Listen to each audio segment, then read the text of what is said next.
እንዳትል እሺ። ቶሎ ነው የሚመጣው እና ደግሞ እሱ ምናምን የሚልህ አንዳንድ የሚልህ ነገር ካለ ምንም ነገር እንዳትሰማ እሺ። ምንም ነገር ይሄንን አድርግ ያንን አድርግ ምናምን ቢልህ አንዳች ነገር እንዳትሰማው አለ። ቆይ እኔ የሚላችሁ ጋይስ በዚህ ልክ ደረጃ ሩታ ለምን ትፈራለች? ንጹህ ሴት ከሆነች እውነት አፍቃሪ ከሆነች ለምንድን ነው አስገድዳ እንደ ዱዳ ወይ እንደ ሞኝ እንደ እብድ አድርጋ ልጁ በራሱ እግር መንቀሳቀስ አቅቶት ምን የመሰለ ልጅ በራሱ ተንቀሳቀሶ ህዝቡን ሁሉን እየመራ ያለው ልጅ ዛሬ ላይ በሷ እጅ ላይ ወርቆ የሷ ሰራተኛ ሆኖ እንደዚህ መንከራተቷ ምን ታገኛለች? ወንድም የላትም እንዴ? ወንድ ልጅ እኮ አልፈልግሽም ካለ ማፍቱ ነው። የራሱ ህይወት መርጦ ይኑር። እግዚአብሔርን እኔ ከኔ ጋር ባሌ ተጣልቶ የፈለገ ህይወት መርጦ ይኑር። እኔ እንደዚህ መንከራተት አልፈልግም። እኔ ወንድም አለኝ። ባሌ እንደ ቤተሰቤ ነው አይደለም ማየው፣ ከቤተሰቤም በላይ ነው ባል ማለት ነው። አንድ ስጋ ነን። ግን በዚህ ልክ ነገ እኮ የልጆች አባት ነው። ልጆች አድጎ ያያሉ። ደግሞ ይሄ አሁን እሷ ያደረገችበት በአብርሃም ላይ ያደረገችበት ማህተብ ያለው ሀብል ነው። እሱ በዚህ ልክ ደረጃ ሀብልን አትንኩ፣ ሀብልን የምትንኩ ከሆነ ከኔ ጋር ትጣላላችሁ ምናምን የምትለው በኢየሱስም። ግን ሩታ ሃይማኖት የለሽም? የእውነት ክርስቶስ የተሰቀለበት በዚህ ልክ ደረጃ ማህተብ ላይ የሆነ ነገር ስታደርጊ ትንሽ አይደብርሽም?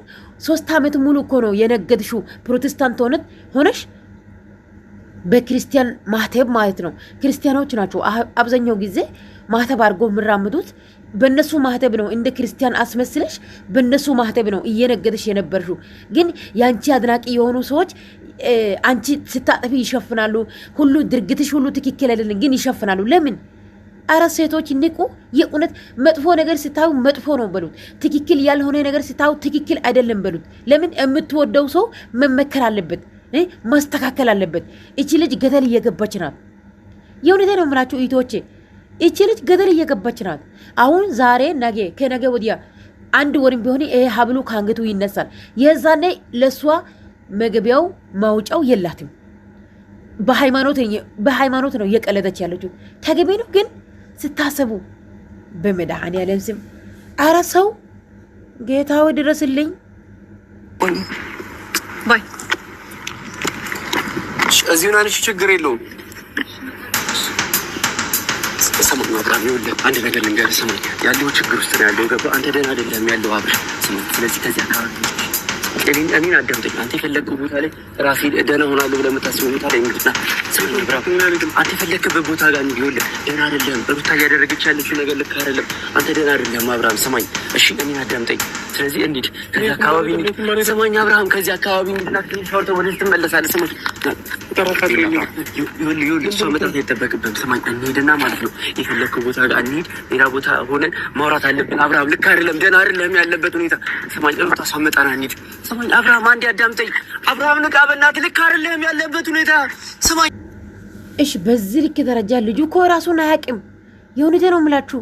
ኧረ እንደው እውነት ባድርገው አምላኬ ይሄንን ነገር ማለት ነው። ዳኒ እውነት ይዞ ከጠፋ እግዚአብሔርን ውለታው መክፈል እኛ ዝግጁ ነን።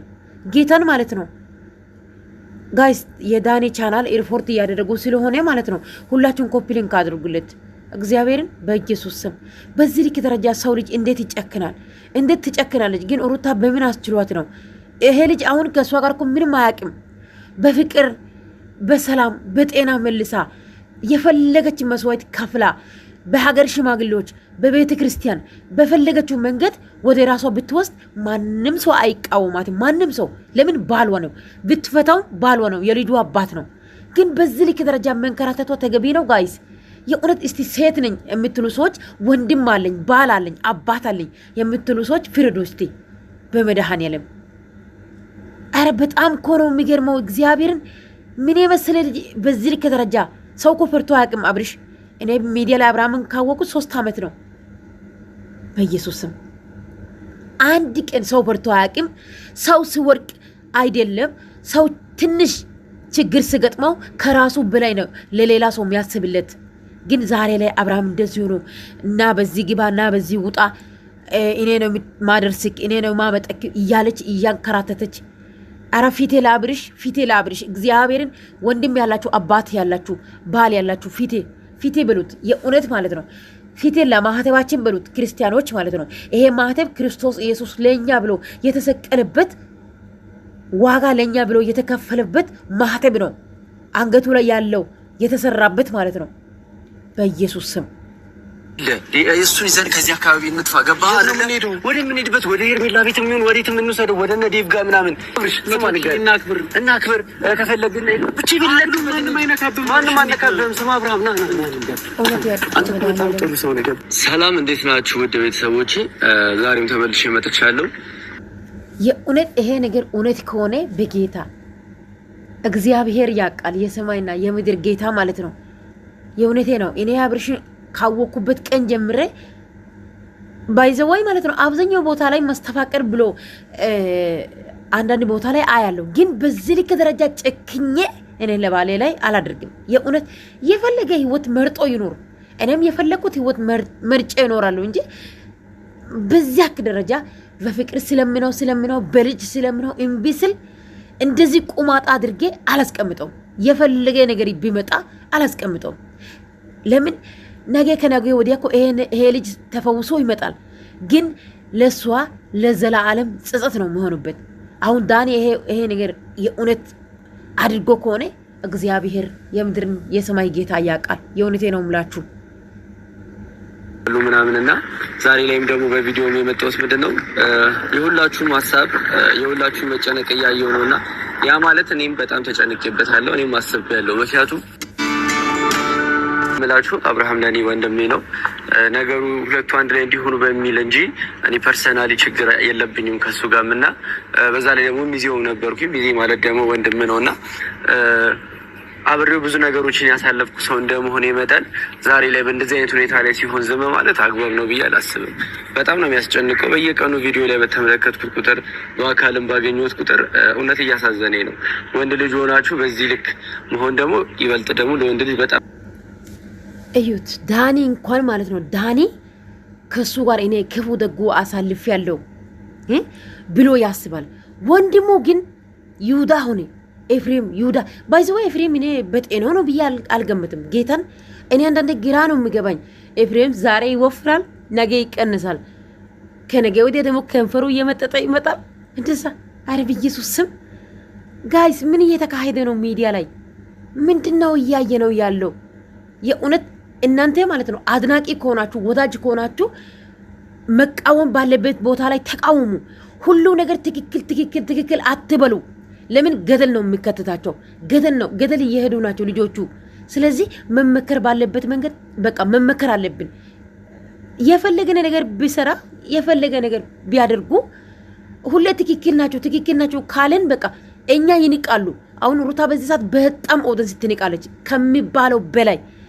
ትላንትና ሄርሚ ምንድነው ያለችው? ይሄ አንገቱ ላይ ያለው ሀብል ለብዙ ሰው ጥያቄ እንደሆናችሁ ማወቅ አለባችሁ ስትለው ስለ ሰው እኔ ምን አገባኝ ሰው የፈለገ ነገር ይበል ብላለች። ሶዋት ይሄ ማለት ኦዲየንስ ከፈለገ ለምን ገደል አይገባም ማለት ነው። ኦዲየንስ ነው ሰው የሚያደርገው። ኦዲየንስ ነው ደግሞ ከፈጣሪ በታችን የሚያደርገው ኦዲየንስ ነው። ኦዲየንስ ማክበር ማለት ደግሞ እግዚአብሔርን ማክበር ነው። ኦዲየንስ ማለት ከእግዚአብሔር በታች እግዚአብሔር ነው። ማዋረድም ከፍ ማድረግም ይችላል። ኦዲየንስ ሙሉ መብት አለው። አንዳንድ ሰዎች ግን ዛሬ ላይ ትላንትና ማንነታቸው ቀይራቸው ዛሬ ላይ ጥሩ ቦታ ላይ ስትደርሱ ኦዲየንስ ላይ ፍጥፍጥ አትበሉ። ጥሩ አይደለም። የእውነቴ ነው የምላችሁ። ኢቶቼ ደግሞ መጥፎ የሆነ ስራ ሲሰሩ ተቃወሙት። ለምን ነገ እኛ ሁላችንን ሀገር ቤት እንገባለን። ገብተን ከባሎቻችን ጋር ስንኖር ምን አይነት ነገር ነው እያስተማሩት ያሉት? በቃ ይሄ ነገር መቆም አለበት። አሁን ሩታ እያደረገች ያለ ነገር ጠቅላላ መቆም አለበት። በቃ ጌታን በጣም የሚያስጠላ ነገር ነው። በቃ መሄድ የሚፈልገው ወንድ ይሄድ እንዴ። እኔም እሱን ቆፍጠን ብዬ በቃ ምርጫ አሳየዋለሁ። ከሱ በልጬ እንደውም ማለት ነው ከሱ በልጬ አሳየዋለሁ እንጂ እሱን እየከታተልኩኝ እሱ እየለመንኩኝ ለሱ ደግሞ ተንበርክኬ እንደዚህ ሆንኩ አልኖርም። እኔ በበኩሌ በኢየሱስ ስም ሞቼ ይገኛለሁ እንጂ አልሆንም። ግን የሩታ ነገር በጌታ ስም በጣም ያስጠላል ሲበዛ በጣም ቻለ ባቻልኩት አቅም ጋይስ ለፈጣሪ ይዳበሉኝ። እውነት ተያይዘው ነው የመጡት። እንዴት አድርጌ ነው ልለያያቸው የሚችለውን ነገር አላቅም። ግን እንዴትም ዛሬ አብርሃምን ነፃ አወጣዋለሁ ብዬ አስባለሁ። ፈጣሪ ይርዳኝ። እዲ ሩታዬ እንዴት ነሽ? ስማ አምሮባችኋል። አብርሽ እንዴት ነው ወንድሜ? ደህና ነህ? በጣም ነው ያማረባችሁ በእውነት። ቴንክ ዩ